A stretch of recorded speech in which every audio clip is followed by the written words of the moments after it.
This is an unusual one. I'm here with Eric today. We're actually going to be doing a comparison video, but we're not just going to compare the Drivetron D06 with the CunFon RZ100. What I thought we would do is take this opportunity to talk a little bit about the types of scooters that are available on the market, but also what we like, what we don't like, and also, well, you know what? I don't know what else. We'll find out when I'm chatting with Eric here.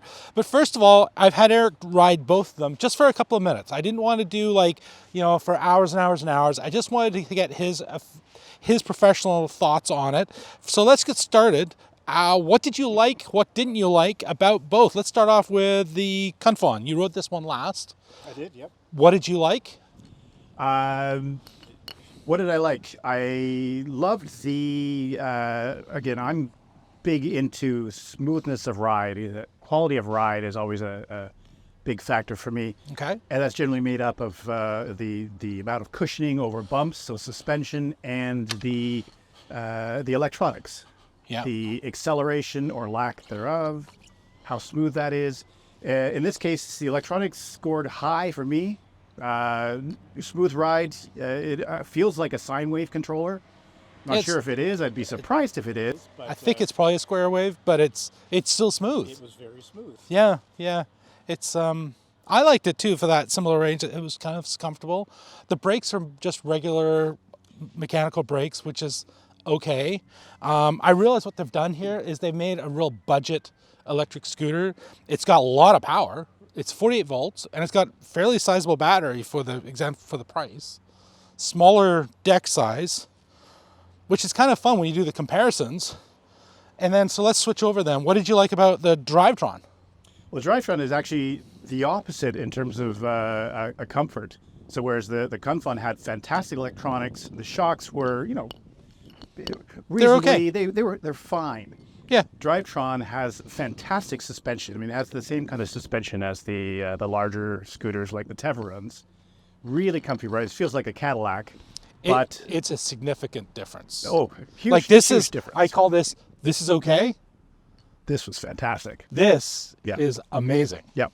And it's really kind of cool when you try both, because then it's so obvious. You're like, when I got on this, I was like, oh, this is nice. And opposite when I switched over when you switched over to mine. Oh, there are the bumps again.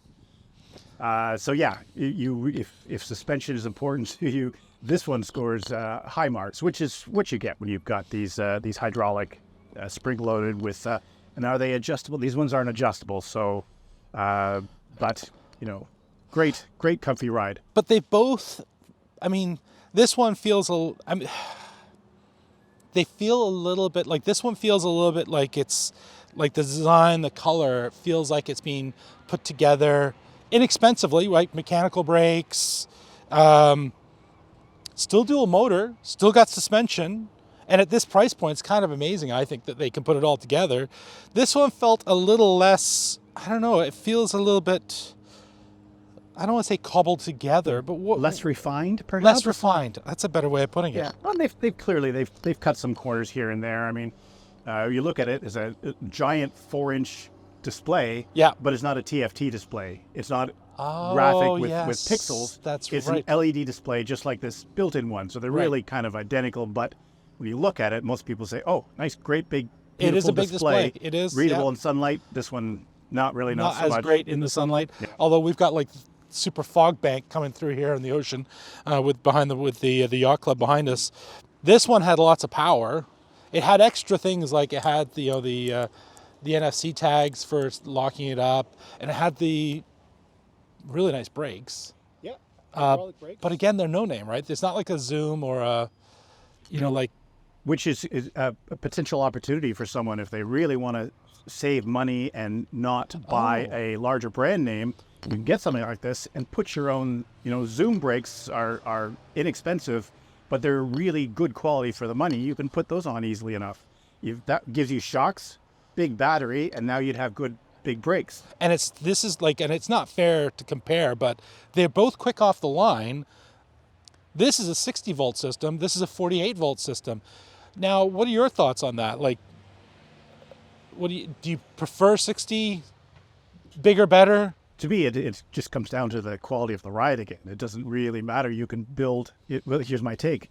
48-volt system, I found the acceleration perfect and tuned so that your head is not snapped back as you go off the line. Whereas this one, you can't help but feel a jolt. There's the acceleration curve is not really a curve; it's almost like a line. So it's very super quick to the point where it's almost uncomfortable and vaguely dangerous, I'd say. So you could. It's how you take advantage of a 48 versus a 60-volt system. So dislike. How about we go with the CunFon first? What don't you like about it?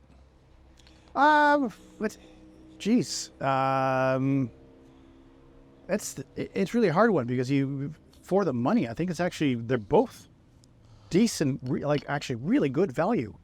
So I would say I don't like the fact that it has mechanical brakes because I prefer hydraulic brakes, but for the money, it's not bad. Perfectly fine. Yeah. How about ergonomics? I found both of them way too short for a tall guy like me. Right. Now, Eric, you're 6'3"? No, 6'2". 6'2", okay. Here, come on in. I think you're going to lose that. Yeah, perfect. You're 6'2", so it means that your waist, it's just a little bit too low. I don't like to be down here. I like to be up here, close as possible to about 90-degree angle, which no scooter really does, with the exception of some of the adjustable height handlebar ones. But I don't like to be down here, and that's how I am with both of them. I'm only 6 feet. I actually didn't really think about it today. If I think about it, then that's usually a sign that it's too low. And if I don't think about it, it's usually a sign that it's okay. You really notice it when you're slowing down. Like in emergency brake situation, if it's too short, you end up lowering yourself down as well. But I haven't had that experience with either one of them. I would concur. Yeah, it'd be great if this had not mechanical, but perhaps having these lovely brakes over here. But the grips were the same on both. They both have a good thumb throttle. I didn't like the kick plate. It was a little too aggressive. You want it to be comfortable, and I use that often, especially when you're trying to brace yourself against the acceleration. I think great big deck on this one. I thought the indicators were cool in this one because I love the indicators, and it's actually, you pointed it out to me before, having the indicators on the handlebars high up and on the outsides, it kind of makes sense, right? This one has indicators, but they're down at the base here, which isn't ideal. Weight wise, obviously there's going to be a difference. This is, oh wow, yeah, that's a lot lighter. So I mean, so that, I guess that's where I come into it now, is like 60 versus 48 volts. Massive batteries you can get with the 60 volts, plus you got all the power in the world. That's fantastic. 48 volts, it's okay. And you know what? Both of these got the big guy approved stamp of approval, as it were, because they both got me up and down some hills, no problem. I think for bigger guys, dual motor makes a lot of sense. But I think other than that, I'm pretty happy with both of them. I think if you want super powerful, huge range, you Drivetron. And it's, if you're looking for budget, and if you're looking for, if you want to carry it up and down stairs like I have to at my apartment, then the CunFon is a better fit for me. But they're both been great, and price point wise, they're like, it's really reasonable. I think they both are suitable for different applications. Yeah. And they both have pros and cons. I think that's really the way to sort of summarize it. Eric, thank you. Much appreciated. Thank you very much indeed, Eric, for coming out and taking a spin with me this morning. We're going to go find coffee now, and if there's anything else we've missed, I'll probably just add a little bit of B-roll at the end here. But otherwise, if you're interested in either one of these scooters or just scooters in general, make sure you subscribe to the channel. I've done full reviews already of both of these, but I just wanted to make sure we're heading, head to head. Which one should you look at? And which one would you want to actually buy? So thanks for watching. It's time to ride back.